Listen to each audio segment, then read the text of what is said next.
I chat with Mr. Navi and Ramesh Venkatraman. It's all about DGPSI making PDPDBA compliance simpler.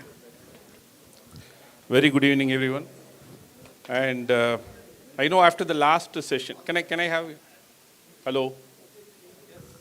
Yeah.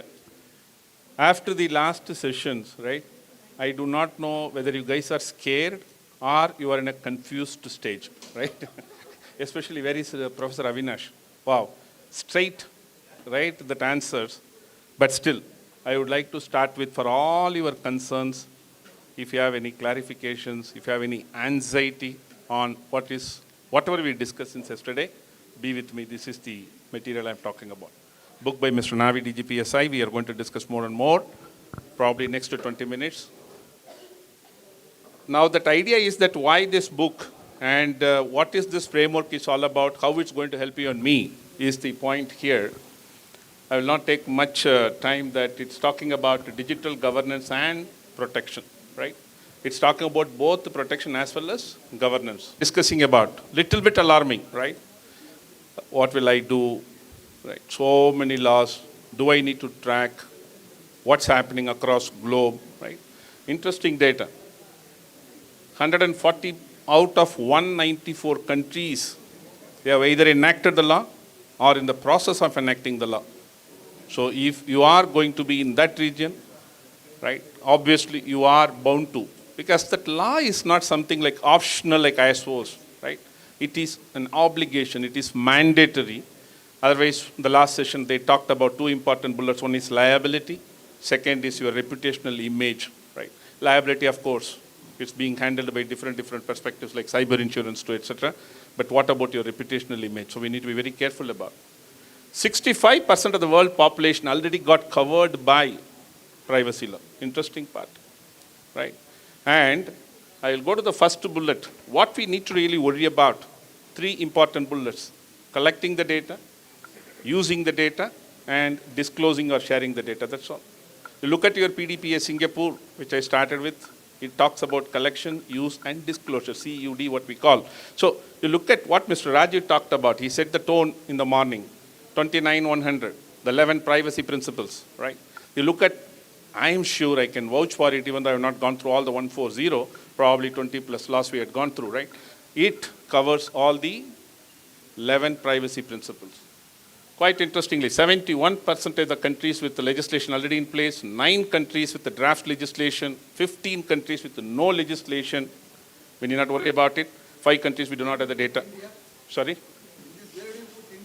Oh God, sir, 11th August, sir, you and me will be going to jail then. 11th August, it's already there, right, legislation. No, guidelines has not come. President has given their, yes. No. Yeah, absolutely. That's anything. 11th August. No, sir is pulling my leg. He knows. Now look at. We also talked about in different contexts since yesterday, right? There is no problem with respect to the laws or regulations across with respect to privacy. Morning onwards, we are talking about sectoral guidelines, right? HIPAA to GLBA to etc. Earlier, only concentrating on security. Of course, HIPAA. 1996, somebody was talking about, right? It talks about both the security rule as well as the privacy rule. Very stringent, very strong. It's not that after that 18th May of 2018, we are talking about implementing the privacy because of GDPR. No, right? There are lots and lots of strong rules available. Not only these privacy laws we are talking about, other criminal laws, right?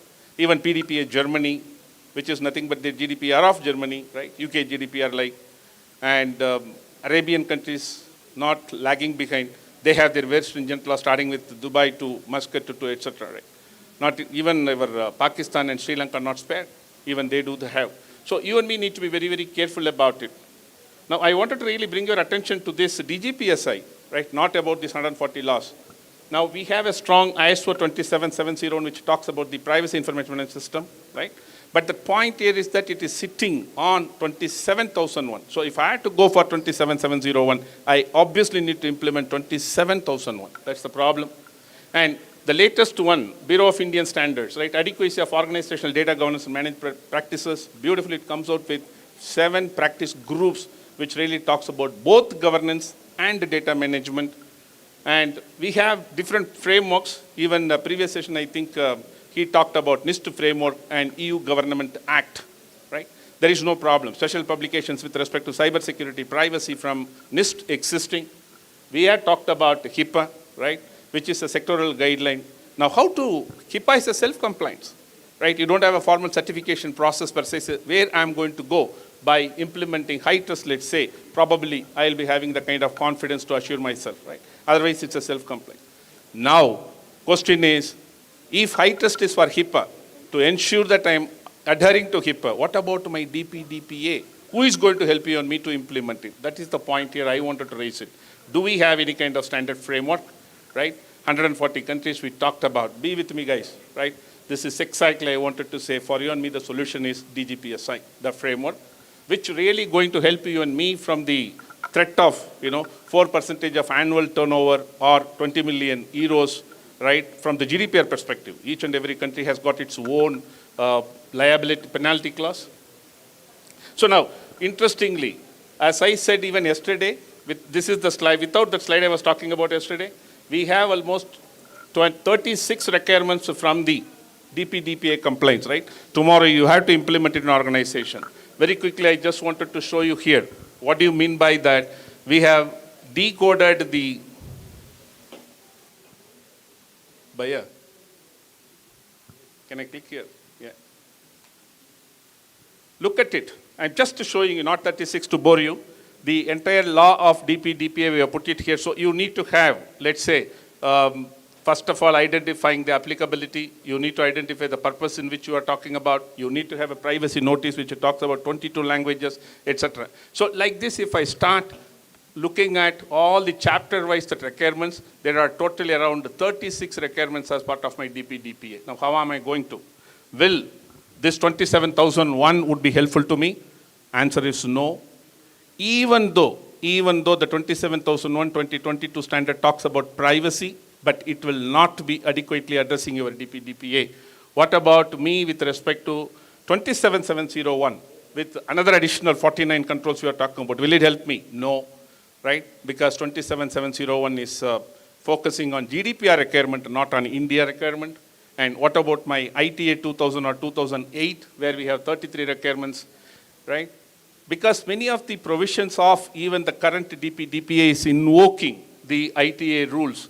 Now, if I move on to my BIS, Bureau of Indian Standards, I talked about the data governance. There is a kind of risk management we are talking about here, right? Here it is, the practice group beautifully addresses with respect to identify, assess, prioritize, and manage the risks related to data on security, privacy, compliance, what we are talking about, our theme, right? But really, is it addressing my concern? Answer is no, and hence I would say strongly DGPSI with 50 implementation specifications would be the key for you and me, really to implement all these things, right? Now, DGPSI also is going to help you to establish something called data trust core. As you know that many of the laws, in fact, the current law does not talk about DTS, but still we are retaining it because it's going to really help you to assess the maturity of your organization from the compliance perspective, right? Very difficult if you really wanted to, because audit we understand, right? It's a binary. Either I have met the requirement or I have not met the requirement, fair enough. But what about where I stand, right? What is my gaps with respect to some kind of quantitative? That's where that assessment is going to help you and me. So this DGPSI, the standard which is available to everyone. We have detailed training to the implementers. It's also going to be helpful for the internal auditors as well as the lead auditors. Lead auditors is the key because we have a provision in our DPDPA that we need to perform the data audit annually for the significant data fiduciary. So it's a new topic per se, how to do a data audit. We were all very familiar with the different types of audits, and hence this would help you. And then the framework is going to help you and me with respect to the compliances. So we talked about this, just to go further quickly. What is DGPSI?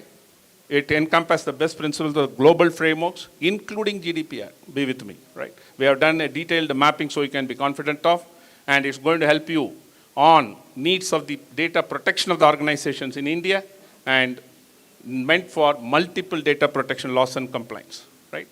Otherwise, it's a big problem for the organization. Just to show you that we have kind of mapping done with respect to our 50 implementation specifications on multiple, starting with PDPA Singapore to GDPR to CPRA of California, right? And I would say that it beautifully focusing on the leadership, right, with respect to their management involvement, and it defines the scope of the implementation nicely with the applicable laws. So typically, you identify the data, you do the data inventory, data asset, data classification, data mapping, right, where it exists, and identify the applicable laws, right? In the previous session, they talked about. In GDPR, we are talking about 18 as the children, and some of the European Union member countries talking about even 13. India, same thing, 18 plus. Some of the notifications might give some kind of privilege to the social media teams. It encompasses the principle of security by design, privacy by design concept, same thing. And data trust core, I already talked about, it's going to help you on me. Define the implementation charter signed by none other than your board or the top management, and hence we are going to have a commitment from them. This is the interesting aspect. And the implementation specifications beautifully being grouped under 5 different categories, starting with management, data protection office, legal department. Legal, mainly in terms of reviewing the contracts, it's going to be the key. And HR practices, right? Your background verification to vendor assessment, etc., whatnot, and technology perspective 20. Now, this is where I would say that your headache of implementing 27001, 27701 plus, etc., is going to be really taken away by implementing the 50 model implementation specifications of DGPSI. Let me stop here, and I would request Mr. Navi to walk us through the basic principles on which this DGPA has been built on. Then we'll have more and more clarity how it's really helping you and me. Yes, sir, please. Yes, I have.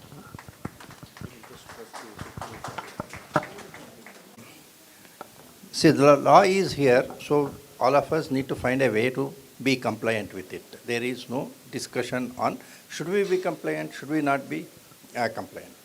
Law can improve over a period of time, but what is there now has to be complied with.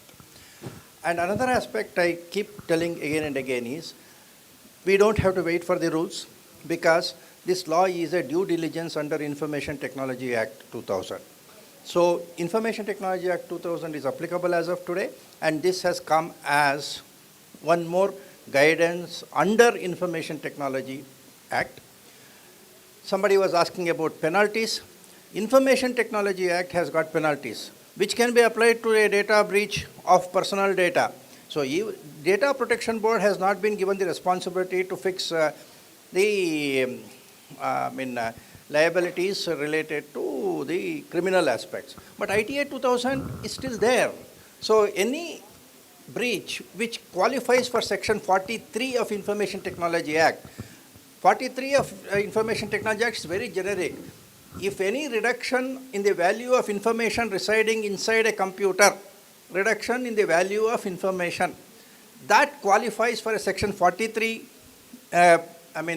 violation, which is linked to Section 66, which is a criminal. Section 66, which is a criminal offense. Therefore, every personal data breach which you can think of under DPB will have Section 66, 3 years imprisonment, cognizable offense. So, don't think the law is very, forgetful. It is there coming from a different side. But this particular law, they have kept it so that it is only civil aspect. So DPB, they have said that you can't be a criminal court anyway. DPB cannot determine the criminality of this thing. Even to evaluate the compensation, they felt that it should not be responsible. So they have left it, that's all. Okay. So that is why I say this is already applicable as of today. So we need to find a solution. Okay.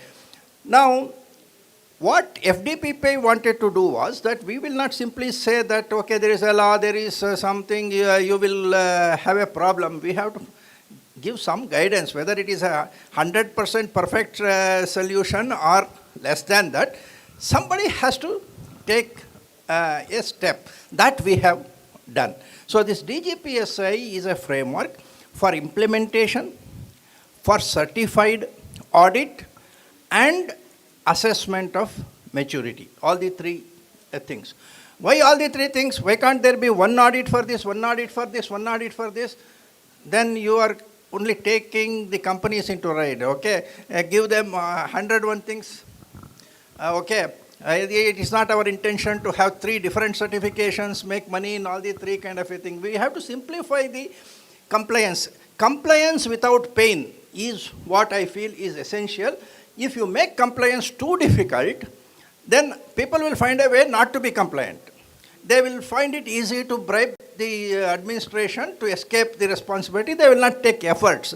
So compliance has to be, to the extent possible, reasonable. And the victim should feel it is reasonable. See, today many times in law, you feel the victim feels that it is exploitation. Okay, so when 1.2 million US dollars fine is imposed for your say privacy policy not being transparent, no data breach. Okay, GDPR is threatening. Okay, the latest Amazon this thing, no data breach. But why are you having a HR policy like this? I am like a labor commissioner. I am saying that the welfare of the people have to be taken care of. GDPR authorities sometimes forget that they are data protection compliance people, not labor compliance people or employee welfare companies, law keepers. Anyway, so I personally feel that we need to find solutions. We have tried to do that. Now, just very quickly, I will go through these principles which have gone into this framing of this DGPSI. First principle is process is the focus. See, when we talk of data fiduciary or a data processor, it is not that entire company which is a data fiduciary. In a particular process, they are a data fiduciary. In the next process, they may be a data processor. Okay, so process-wise, purpose. You collect information, personal information for a purpose. That purpose is linked to a particular process. I may have multiple purposes and I may ask you information, but I will ask 3 elements of your personal information for purpose 1, another 2 for purpose 2. So process owner of the first one, he needs to know only 3 elements. He need not know all the 5 elements. You cannot have one single database in which 5 elements are there and it is available to both the process owner 1 as well as process owner 2. It is not necessary. When you apply need to know basis, you have to say only 3 elements are required. You are a logistics company, you want to deliver a parcel, you need only the address. Okay. In another finance company wants the financial information, credit card information. So process 1 will have only address. Process 2, he will have credit card information. So process-wise, you will have to bifurcate the whole corporate business, and a company is going to be an aggregation of processes. And for each process, a purpose has to be there, and there you work on the minimization principle and all other principles. This is one of the principles which we feel is very essential. The role of the organization is also process specific.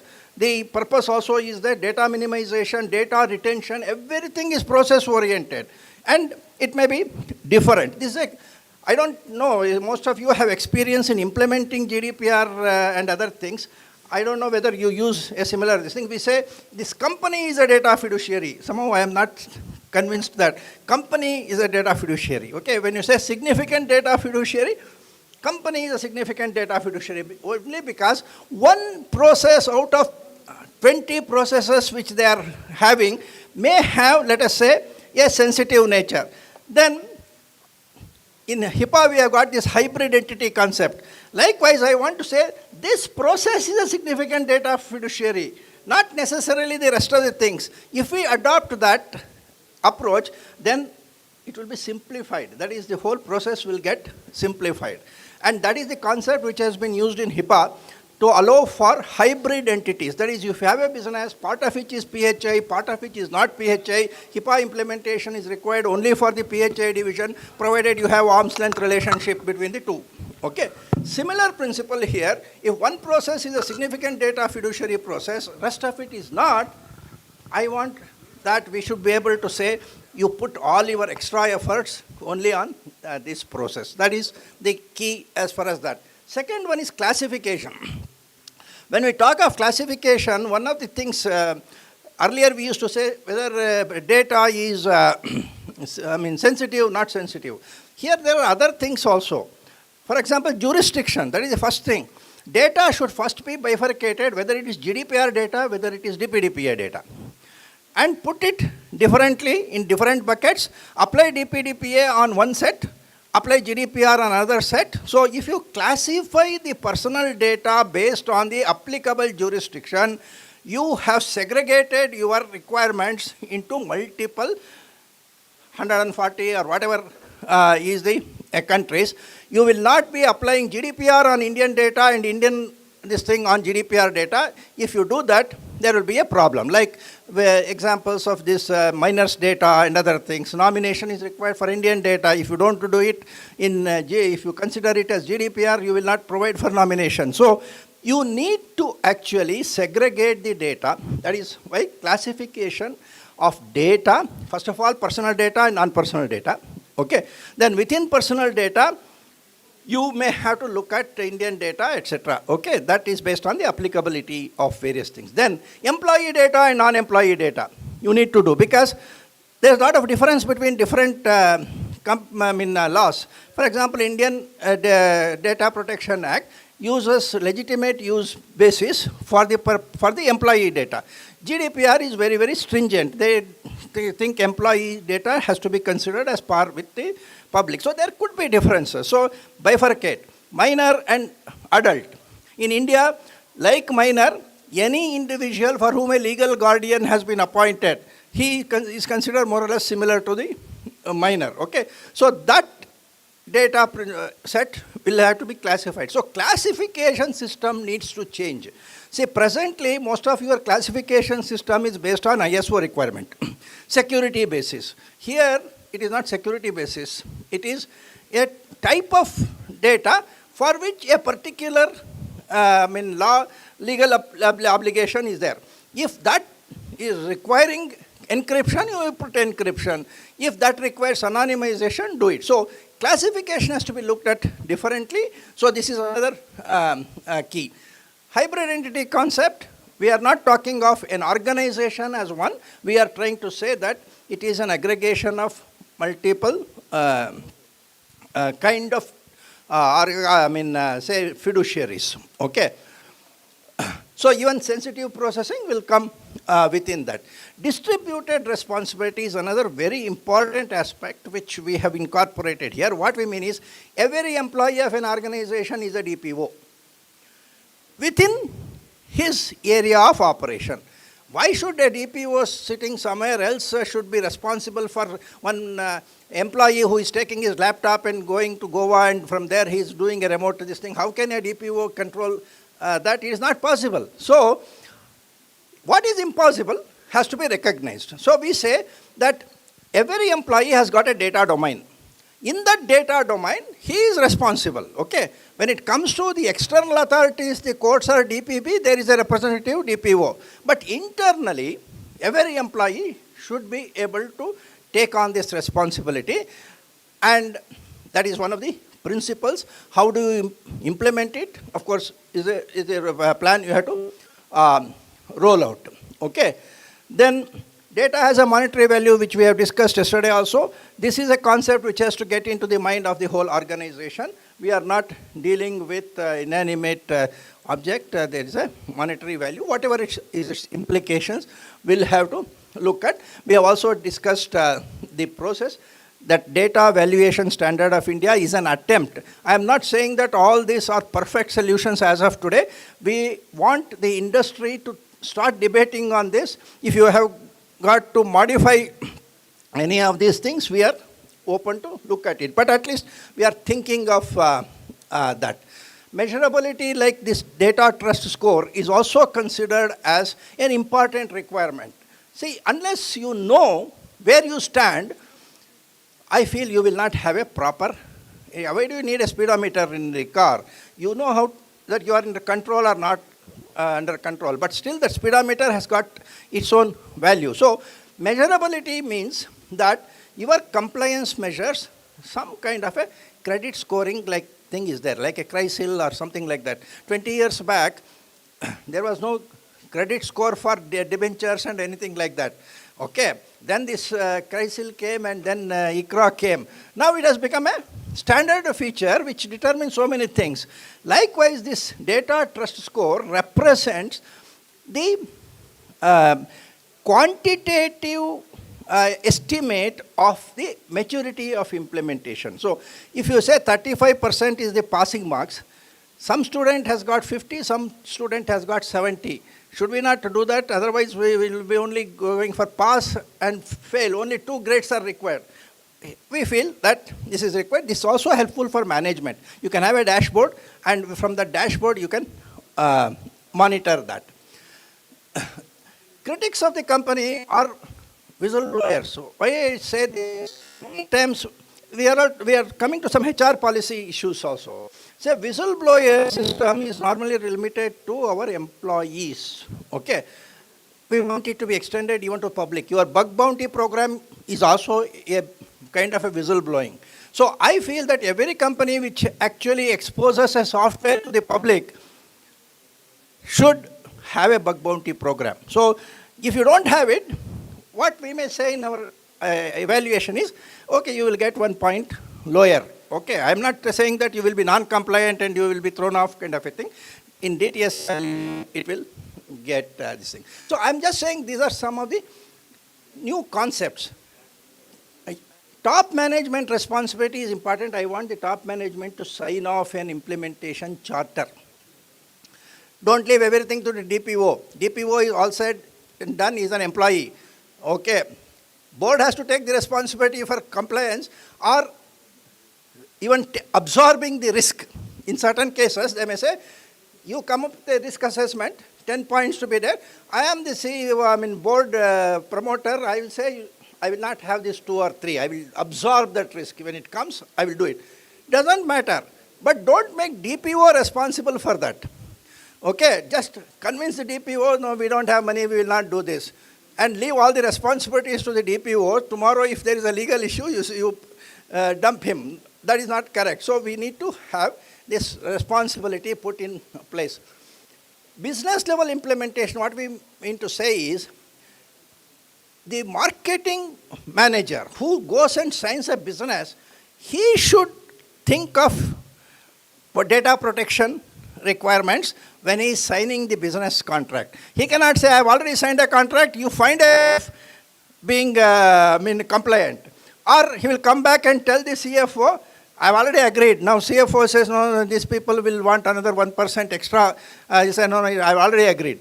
No, that should not happen. So it is in a business level itself, DPO should be integrated into the decision making. So our framework will ask that question. See, everywhere we can only ask questions. Ultimately, company has to decide, I don't have this. But we want to draw their attention to this. When we ask a question, are you valuing your data?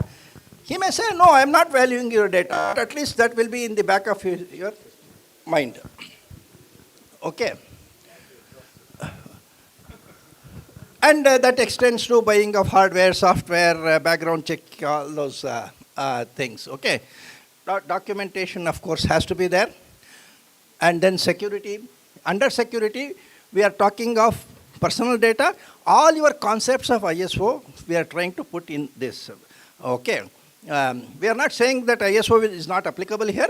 ISO 27001, to the extent of personal data, you can still use that this thing. Basically, what do we want? Data access management. Need to know basis. If you, that one single principle covers encryption, covers identity management, everything. Okay. If you want, you can create 93 controls out of that one, or you can have 10 controls out of that. So we have tried to say that all security requirements of CIA principle will be taken into account. Last but not the least is how do you motivate your employees? When I say distributed responsibility, your HR manager will come and say, no, I was a code developer. How can you make me a security person? Okay, it becomes a HR issue. But from now onwards, people will have to change. You are talking of security by design. Your coding person should know security, otherwise how will he design that? So we are saying that you may be designated as a software developer, but in that context you are the DPO. Because I cannot go into your code. The DPO cannot be somebody who will audit the code. You might have put some backdoor somewhere there, and tomorrow when you leave this organization and go somewhere else, you may disable this particular thing. You know, these things have happened. Now, at that time, you cannot say, you never told me that security is also part of my job. So that is why motivating the people for accepting this responsibility and then carrying it out is very important. Nothing will work if people don't cooperate. We all know that. Okay, you can have all these controls. So these are the principles under which GPSI has been developed. You have, in one light module, we have got 36 what we call as model implementation specifications that directly addresses the DPDPA. If you are an SME or something like that, just address that, it should be sufficient, okay? If it's a larger company, we have a lot of governance issues. That's why it goes up to 50. It addresses DPDPA, it addresses ITA 2000, it addresses the BIS standard. I think to that extent it is comprehensive, and if you adopt this data classification, create data buckets, then you can also say that this will help you in multiple jurisdictional implementations. So we have tried to do this because we want to have the principle one company, one compliance. Okay, you should get yourself certified under DGPSI. It should give you a reasonable assurance that you are going on the right track. It doesn't mean that it will be equivalent to ISO certification. If your client asks for ISO certification, you have no, but you can always try to convince your client. If you are asking for ISO confirmation, why are you asking? You tell me what are your concerns. Now I will tell you these concerns are addressed here. So don't expect that only that kind of certification is required. So we are saying one certification should be sufficient for most of the requirements. It will simplify the compliance work. Otherwise, as people say, every day some audit is going on in my company. Okay, I can't do my work. Okay, we want to reduce that. I don't know whether one organization like FDPPA can do that, but we are putting this thought. Okay. And we hope that companies will support us by adopting this process and justifying it with their clients. If you come back and say, my client has put in his requirement ISO 27701. Now, many companies don't have GDPR data. They are doing some data collection in India. Why do you want 27701? But many companies are not willing to discuss this with the client and convince him, no, this is... If you many people, I have told them, you want 27701, I will give you one-line compliance report. 27701 is not applicable. So you are compliant. Okay. What is not applicable, you are already compliant. No. So we need to actually think about this, and we think that this thought is being generated out of this. I request all the specialists in ISO and others to look at this. You are already a lead auditor in ISO 27001. Also become a lead auditor for DGPSI. We will give a very quick movement of 1 day's training. And this book, what I have said, I have tried to incorporate the requirements of two of our modules. Module I, which is on Indian law, and Module A, which is on the audit requirements. GDPR is another thing which we are covering in our this thing, GDPR, CPRA and other things. I have not included that here. Maybe at some point of time, we already have a separate material for that. So this book covers the requirement of part of the requirement of the particular act, so that ISO auditors who are already aware of various things, after that one day this thing, they can take the examination. Of course, our control is only through examination. There is an examination. If you can pass the examination, even if you don't take any training with us, we are happy. But pass the examination. If you don't pass the examination, I can't help it. Okay? So we are trying to say, ISO auditors, please transform yourself. There is a new profession called data auditors, which is coming up. Nowhere in the world that data auditor thing is there. I think you will. Okay, data auditor is a person who will do compliance audit as far as this act is concerned. So whatever we have listed as 36 or 50 are the things which he has to look at. So we are creating a new career for even existing ISO auditors and maybe new people. There is a techno-legal requirement, so partly you should know law, partly you should know technology. We have tried to do that here. If you have got any questions, we'll answer. Otherwise, we are running late. We can. One question, one or two, that's all, no? Controls are divided into checklist, how to. Standard as open standard. Okay, we are releasing that. For example, in this book, it's already printed there. Okay, we have distributed it. In our IDPS also, we distributed it. Okay. Now, implementation requires certain templates to be done, processes to be done. I feel that it is more process specific, company specific. I cannot give one template with the top 4 titles and say this is a template, you can use it. You cannot use it.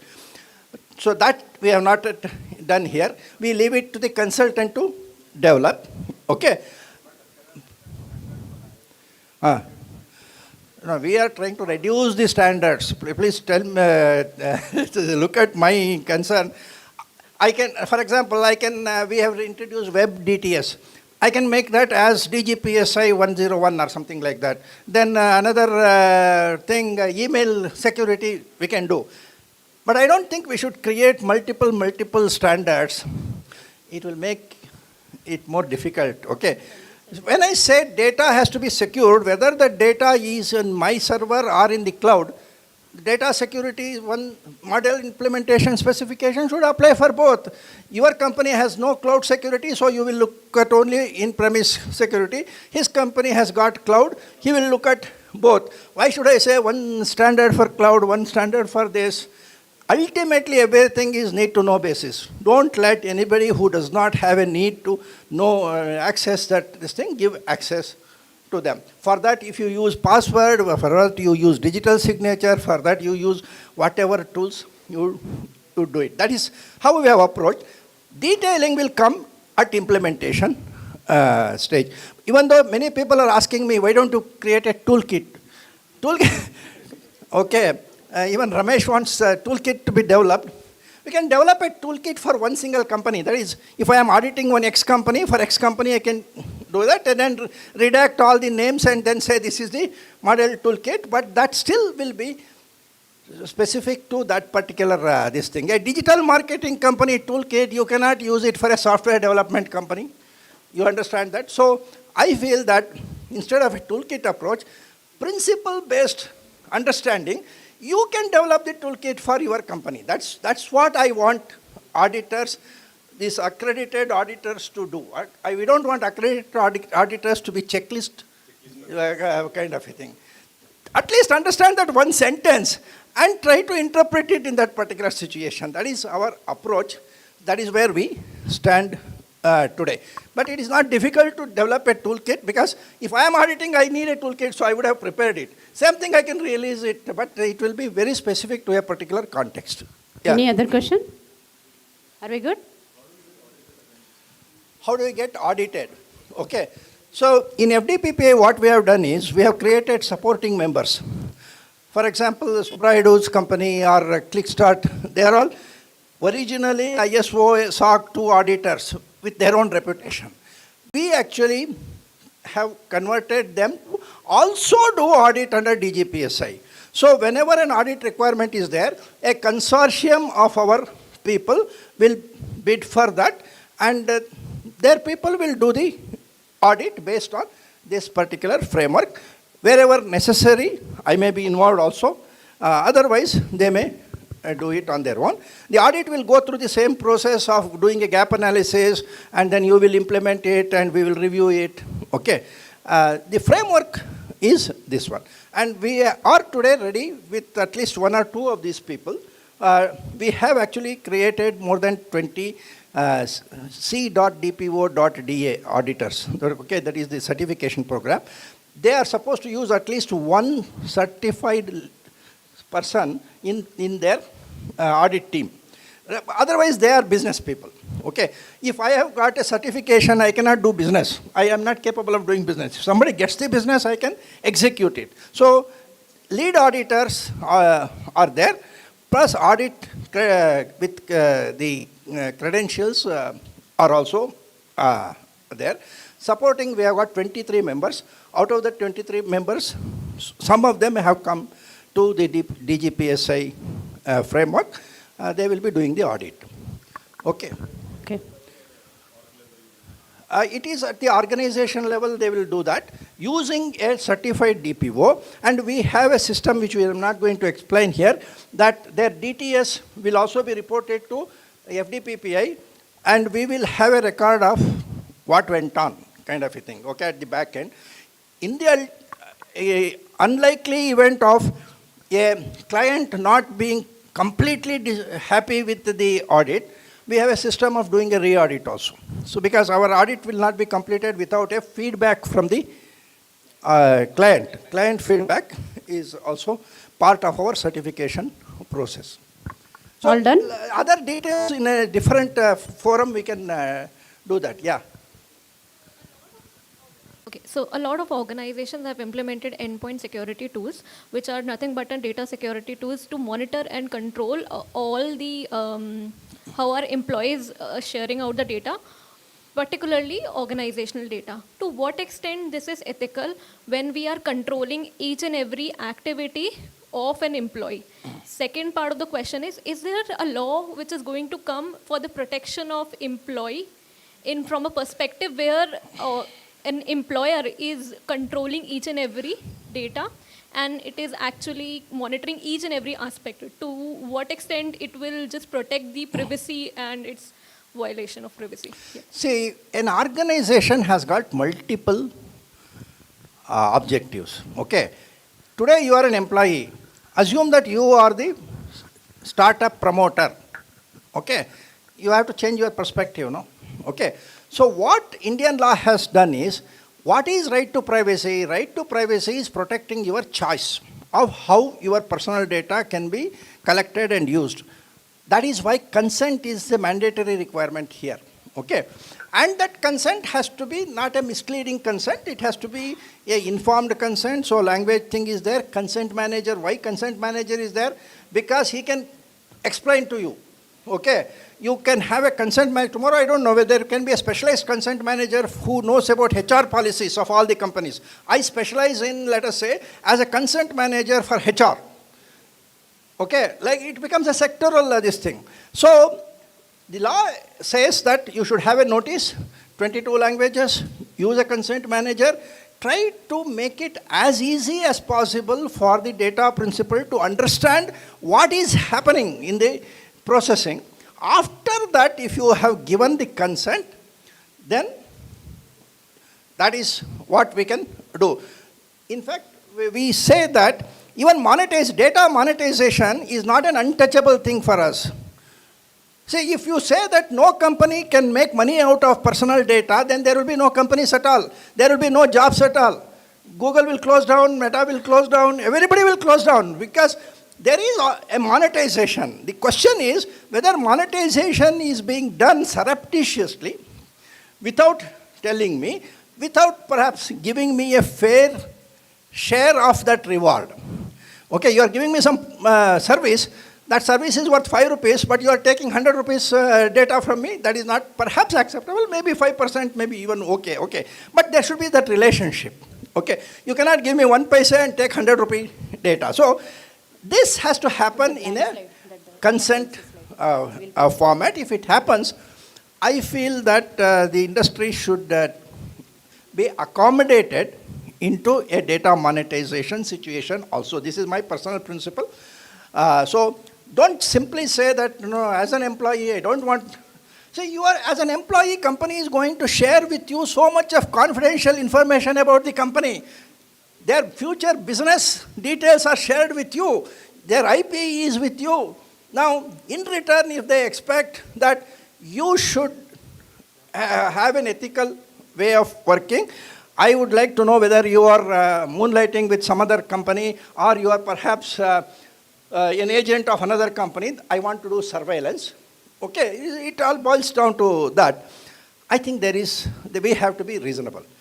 Even if I am the employee, I will say the same thing. Okay, today I have passed the age of being an employee, but otherwise I would say that it is reasonable. Okay, you are paying me salary, I will ask more salary if I want, that is fine. Okay, but I will not be able to say you don't have a right to monitor me.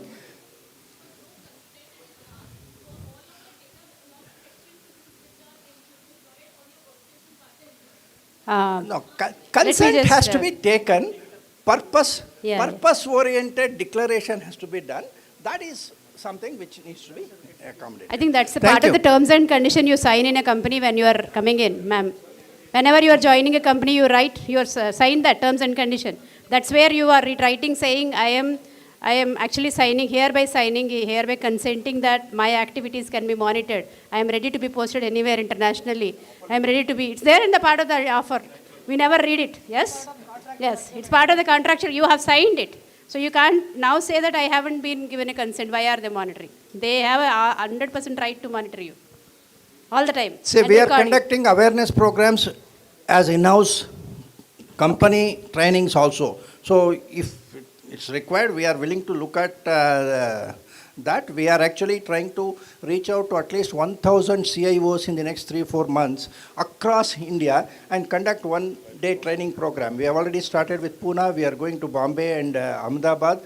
That is done through a CIO club. So like that, if somebody takes the responsibility, if all the startups in Bangalore want us to come and have a 3-hour session in each of them, both of us will be ready to come. Tomorrow if you want, okay. Just to help you here, there were questions that what is FDPPI is all about in the afternoon and yesterday, right? Please visit our website, fdppi.in, number one. Number two, we are the privacy guardians. That's what I would claim under his leadership. There are lots and lots of people. It's a voluntary organization, right? And feel free to join us in our privacy journey. You all will be the stakeholders. You read his constitution. It says by us, for us, right? Same. Please look at that. And we do conduct lots of training programs to help you, whether it's a data protection officer training or whether it is an auditor training, what you're talking about. And all are conducted by stalwarts, led by Mr. Navi. And what he talked about, that examination certification, right? He's openly telling you don't have to attend the training. If you are confident, come and pass the exam. I will give this as a challenge to you guys. Passing his exam is not easy. I had gone through, in my 35 years of experience, PMP2, CSM2, etc., right? But his exam, oh, Babre, you have to really work double the effort, however intelligent you are. I'm not trying to scare you. I'm trying to set the standard what he has said. That's what I'm trying to explain. Feel free, join us in our journey, fdppi.in. All the coordinates are available. Mr. Navi's. We have every week Wednesday Jnanavardhini seminar, free seminar. No compulsions, etc. Absolutely join. And it's going to be conducted by stalwarts again from the industry, ranging from cyber security to privacy to business continuity to whatnot. And Madam talked about, very quickly, last bullet from my side, Smita Chandrasekhar, right? She said, I don't know how many of you followed her, the last bullet of hers. There need to be a liaison between a technical folks and law folks. Be with me, it's happening at FDPPI. This is the forum where, let's say, out of 10 people, 5 would be lawyers, 5 would be, technical people, 5 would be kind of, privacy, right, etc. I have a tough time with him. He says, what your ISO is, what you guys are, you're all binary, yes or no, we are all lawyers, what doctor talked about, professor. I was trying to say, oh, you have a counterpart there, really. Working with, convincing him is not easy, believe me, because he comes with his own thought process. So we have a good discussion. And I request each one of you to hear. I'm not trying to sell anything over here. Please be participant. This here. is the management team. 3 Exactly. directors of FDPPI. We have Bangalore chapter person. Come, sir, please come. He is president Bangalore chapter. Like that, we have got other chapters. So it's a commitment. Like what Modi says, it's Navi guarantee. Absolutely. You can trust him. You can trust him. One of the things which I have done is whenever we have conducted a certification program, people have asked, law is not there, why are you conducting a certification program? We have given a guarantee that when the change comes, we will give you a free session for bridging that gap.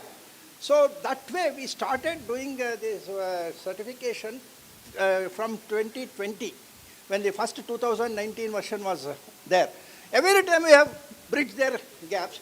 Even today when we are conducting, tomorrow if the rules come, we are going to give a free training on the rules, at least one training. So that is how we are trying to keep the professional force to start early. Say, don't wait until all the rules come, I will take one certification program, which means that you will be 6 months behind everybody else. Okay, so that is our approach in And certification. here the FDPPA folks, all of them are individually working somewhere or they are entrepreneurs. None of us are working for any kind of commercial aspects here. It's a voluntary basis. Now we can imagine I am standing here. What for? Because of the guarantee or the trust of Mr. Navi. I call Mr. Navi as, not as a kind of Mr. Navi, as a human being, brand per se. You will really appreciate my statement once when you start working with him. I would request again, please come forward, work with us. We will build a strong privacy culture, privacy awareness movement within the country. Thank you very much. Have a nice evening. On the stage for felicitating our speakers.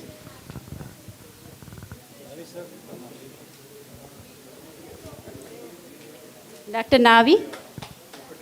Sorry, Mr. Navi.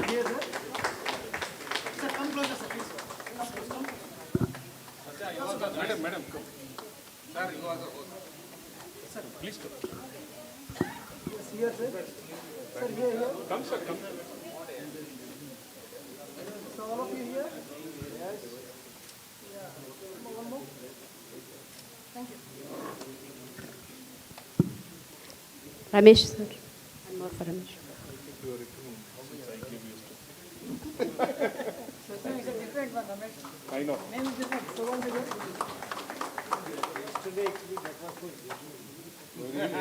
I didn't have for mine, so I asked what you should give. Oh, okay. And now he goes to the Strange, sir. For you, sir. Oh. Okay, thank you, sir. Thank you very much. Appreciate all the knowledge, insights. Now, we have 3 gifts, right? Last 3 gifts to be won. Let's see who are those champions. Who will take them home? I can see everybody. I hope I can see everybody. Abhi se nahi hand, not now. You need to wait.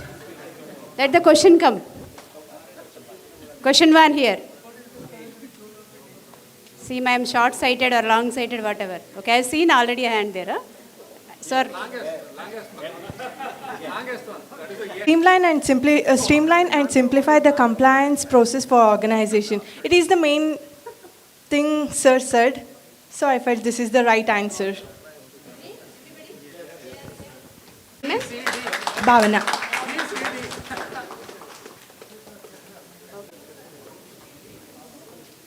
Actually, B, C, D are all actually best answers. It's A, by providing user-friendly tools and guidance for compliance. This is one of the nuances that Sarah talked about. Are you good? Answer is right? Huh? Oh. Excellent.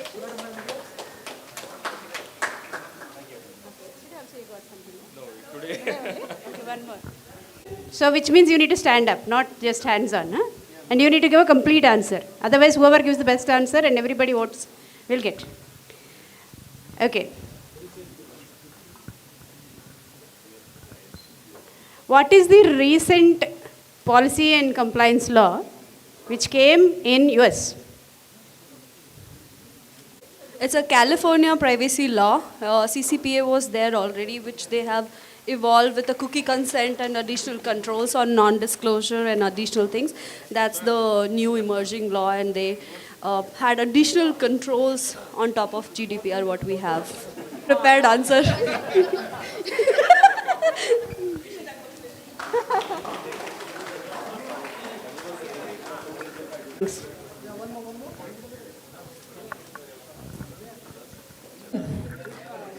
As we come to the end of this insightful and very inspiring conference today, I am grateful for everyone's support to celebrate Data Privacy Day with us. On behalf of the event host, CSA Bangalore, FTPPI, NXP Semiconductors, BSpin, and Manipal Law School, I would like to thank everyone who contributed to the success of this event. First and foremost, I would like to express my profound appreciation to our eminent speakers who graced us with their presence and shared their valuable expertise. Your thought-provoking discussions and insights into the world of data privacy have not only enlightened us, but also contributed to the much-needed attention to privacy and data protection. Also, very special thanks to the speaker who joined from Netherlands. A special thanks to our panelists who, through their dynamic and engaging discussions, provided us with a deeper understanding of the challenges and opportunities that lie in the area of data privacy. To our esteemed guests and attendees today, industry leaders, data privacy experts, security professionals, consultants, and academicians, your participation has immensely contributed to the diversity and richness of this conference. Your willingness to learn and engage in meaningful discussions is what drives change and fosters a culture of data privacy. Lastly, I would also like to extend my gratitude to our event sponsors and everyone involved in organizing this event today. Without your generous support and collaboration, this event would not have been possible. Thanks to NXP Bangalore site management, facilities, especially some of you approached me and gave your feedback about the lunch. Yeah, even when I entered here, so Navi sir and Nagendra knows. Normally I say Annadata Sukhino Bhavantu. Today I say Ranganatha Sukhino Bhavantu because Ranganath is one of our facility manager. Yeah. So I thank Mr. Ranganath, especially from the facilities team, security teams, and IT teams for the excellent arrangements that made this a successful event. And thank you once again for making this conference a memorable and impactful event. Good evening, everybody. Until we meet next time in another conference or meeting,